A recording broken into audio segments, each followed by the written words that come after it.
दादा थांब.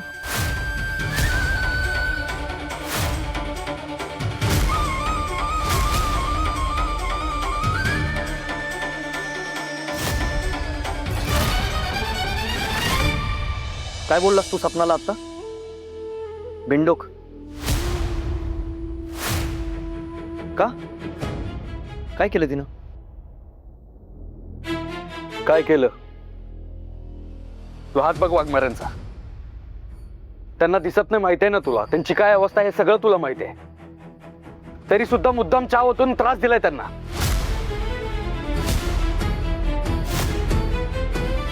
तू होतास बघायला? तुझ्या डोळ्यांनी बघितलंस तू?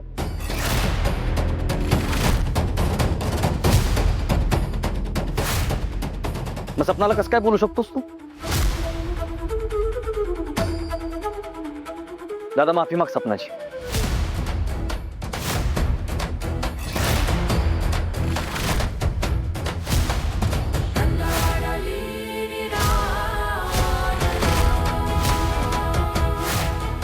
काय? मी माफी मागू? जयद्या, चूक ना यांची आहे.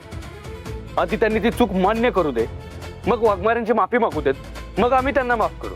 कळलं? अरे पण तिनं का माफी मागायची? तिनं काय केलेलंच नाहीये, मुद्दाम केलेलं नाहीये तिनं. हे बघ, वहिनीनं दिसत नाही, त्या चुकून आले असतील, धडकले असतील, चान्स आणला असेल, संपला विषय. कशाला उगाच इश्यू करतोस तू? तुला कसं माहित? तू होतास इथं बघायला.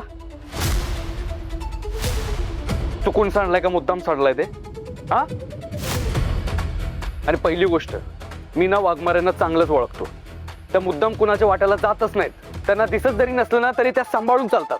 तुझी बायकोच आली असेल उड्या मारत. स्वतःच्या हातात गरम चहा आहे, जरा सांभाळून चालावं. कुणाला तर भाजू शकतं, एवढी साधी अक्कल नाही. दादा बस.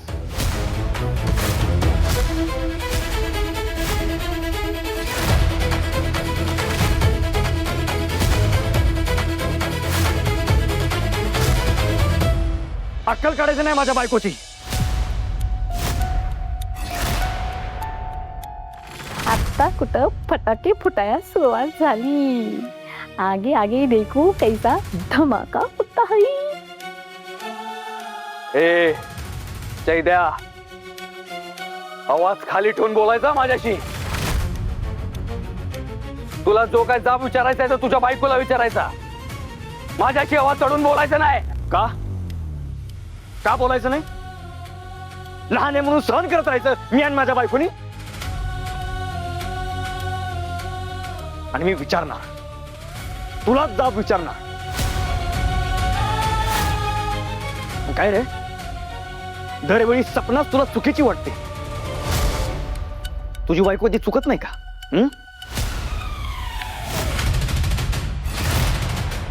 जयद्या, वाघमाऱ्यांचा एकेरी उल्लेख कधीपासून करायला लागलास तू? आत्तापासून करायला लागलोय तुझ्यामुळं. तू भाग पाडलंस मला.